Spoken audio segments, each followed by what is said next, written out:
Hey friends, so this chapter talked a lot about making different comparisons within a group and then between groups. I want to zoom in on one of the stats procedures that is related to this that is referred to as t-tests. And t-tests are going to be the kind of tests that you would utilize to examine the difference between groups, essentially. And they come in three delicious flavors. We're going to walk through each one of them, and I want to make sure that you understand which one to use, under which circumstances, and what kind of comparisons are made. So the bottom line is that you know you need to run a t-test when there's a statement of difference or a contrast, when you're basically trying to see what separates one group from another. So types of t-tests, okay? As I just said, the kind of test that you're going to use depends a great deal on what you're trying to compare and the nature of the sample itself. And I think arguably that's the most important aspect of it, is to know which one to use and when, because in the program we use, in SPSS, it will let you use whichever t-test you want, but doesn't mean it will produce the answer that you're looking for. So all of them compare means.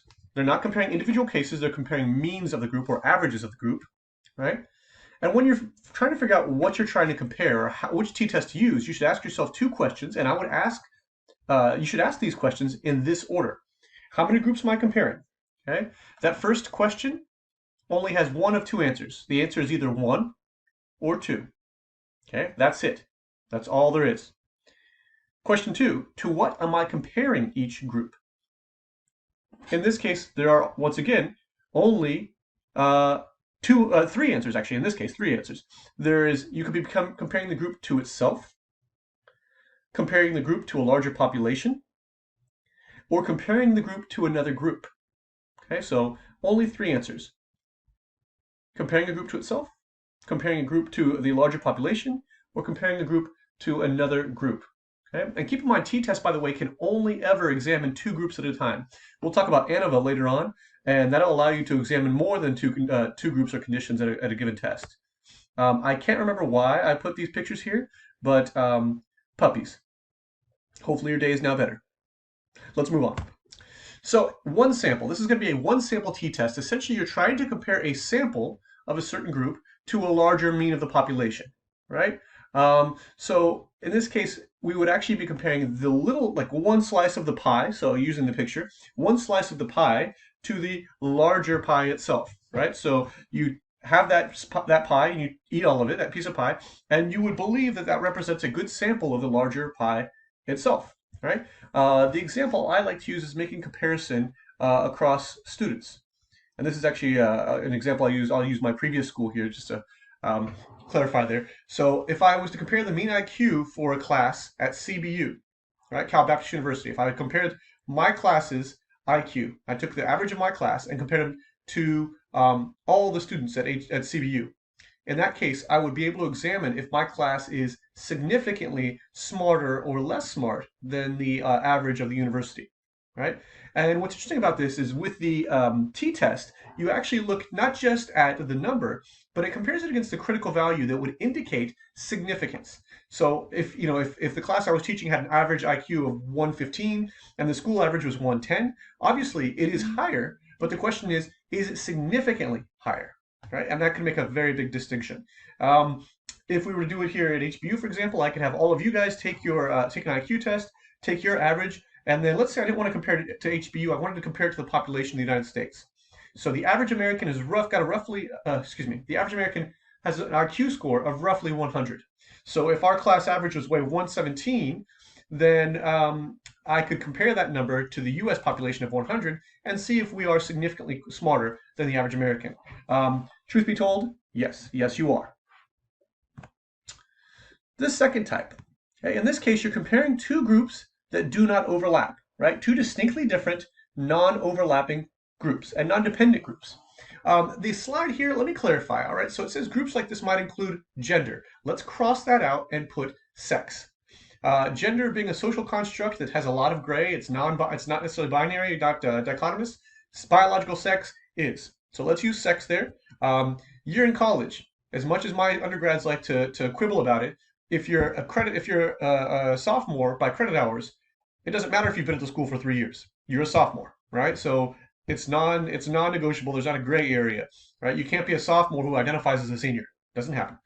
Nationality, and by nationality I mean the nation you were born in. right? So not citizenship, nationality. Age bracket. As much as it pains me, I'm about to leave one age bracket and enter another one in about a month. I turn 40, going from my 30s into my 40s. Give me just a second to collect myself. Okay, I'm all right. Anyway, in this situation, you would run what's called an independent samples t-test. If you wanted to make a comparison, for example, of men versus women, right? In the sense of a t-test, in this sense, and usually in their biological sex, someone could not belong to both groups at the same time, right? Age bracket. 30-year-olds compared to 40-year-olds. You cannot be in both age brackets at the same time. And this t-test allows you, once again, to not just examine if there is a difference, but to consider whether or not there is a significant difference. And I know I keep saying this as if it's the end-all be-all, and it really is, right? Because what you're saying is, if you observe a significant difference, that you would expect that this difference would be unique, or well, let's see how to describe it, would be noteworthy in the statistical context, right? So not just a group of people who happen to be smarter than another group, but a statistically significantly smarter group of people that is based on validity and reliability. So when we're doing this, for example, I could compare the average IQ of men in the U.S. to the average IQ of women in the U.S., right?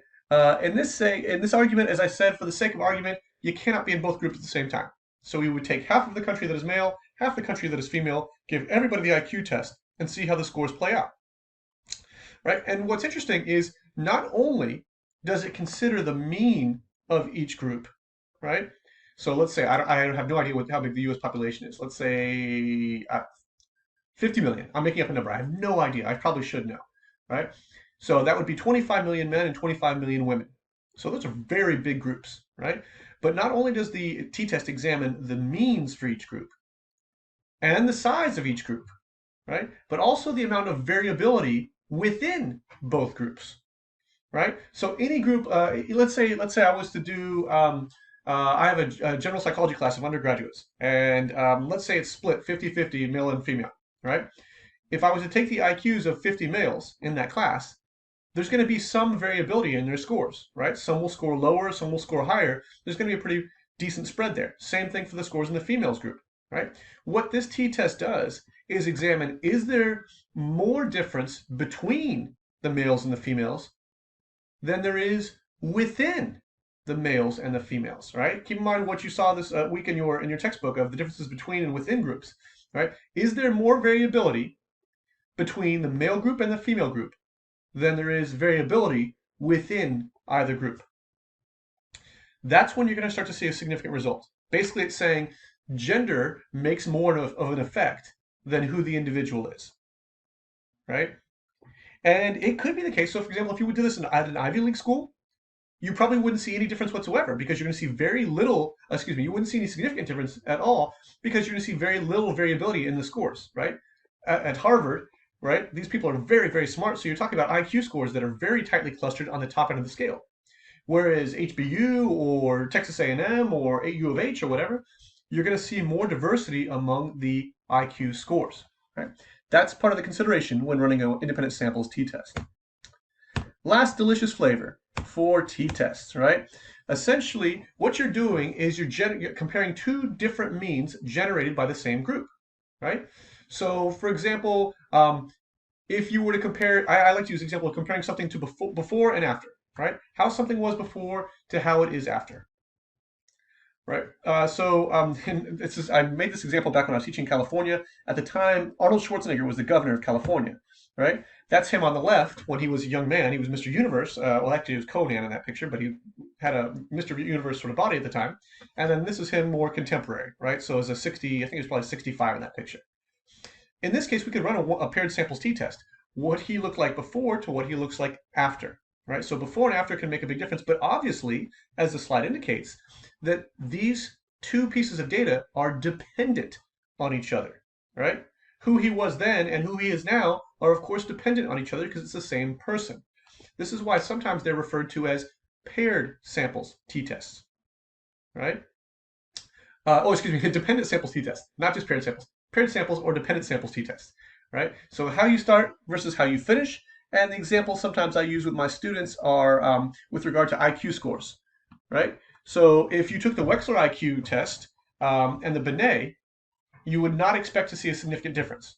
You, as the participants, like, so we'll use our whole class, right? All of you are producing the data in both situations. So we're going to use a paired sample or dependent sample t-test, right?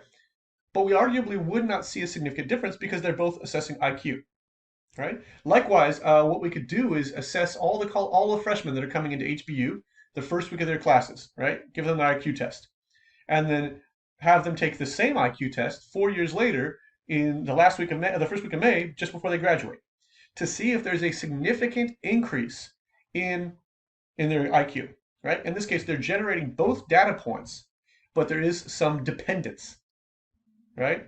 So who they were when they came in and who they are when they leave is going to be related.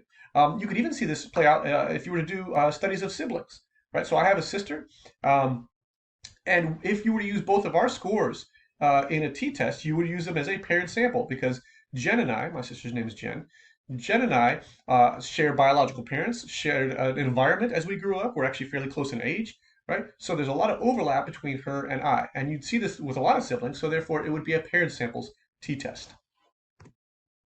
So things to consider, okay? Let me throw all these on here.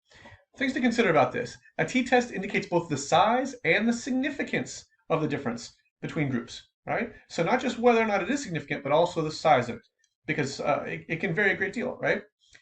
Secondly, you must pick the correct flavor of t-test to apply to the appropriate context, otherwise the results will not be accurate.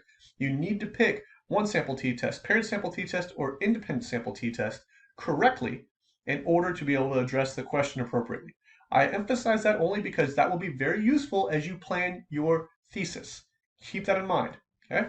And then finally, a significant difference does not have to be very large, and a large difference does not have to be very significant, right? So for example, this picture on the left by MC Escher, the original drawing is probably worth $15 million.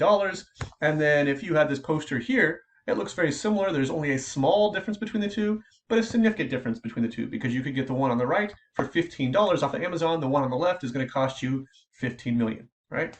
So let's move away from using significant as a synonym for substantial, right? They don't mean the same thing in stats. We want to make sure that we draw a distinction between what is substantial and what is significant. And significance can only be established by running the appropriate test.